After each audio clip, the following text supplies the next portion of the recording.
Hi everyone. Welcome to our channel ఏవిడి facts. America నుంచి షాంఘైకి 39 నిమిషాల్లో చేరితే ఎలా ఉంటుంది? సైన్స్ ఫిక్షన్‌లా అనిపిస్తుంది కదా!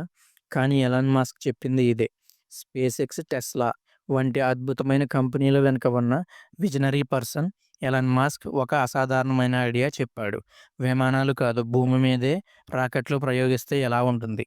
ఈ ఐడియా సింపుల్‌గానే ఉంది కానీ భవిష్యత్తునే మార్చేస్తుంది. మీకు దగ్గరలో ఓ ఫ్లోటింగ్ లాంచ్ ప్యాడ్ నుంచి రాకెట్ ఎక్కి స్పేస్‌లోకి వెళ్ళి అక్కడ నుంచి ఒక గమ్యస్థానంలో దిగవచ్చు. అమెరికా నుంచి చైనా కేవలం 39 నిమిషాల్లో వెళితే ఎలా ఉంటుంది? ఇప్పుడు నువ్వు 12 గంటల నుంచి 15 గంటలు ఫ్లైట్‌లో కూర్చుని వెళ్ళే రోజులు పోయే అవకాశం కూడా వచ్చింది.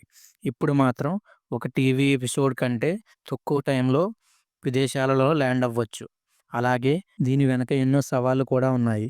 ఖర్చు, భద్రత, సాంకేతికత, ప్రభుత్వ ఆమోదాలను వీటి మీద ఆధారపడి ఉంటాయి. కానీ ఐడియా మాత్రం నిజమే. స్పేస్ ఎక్స్ ఇప్పటికే ఈ టెక్నాలజీపై పరీక్షలు చేస్తుంది. ఈ ఇన్ఫర్మేషన్ మీకు నచ్చినట్లయితే ప్లీజ్ లైక్ అండ్ సబ్స్క్రైబ్.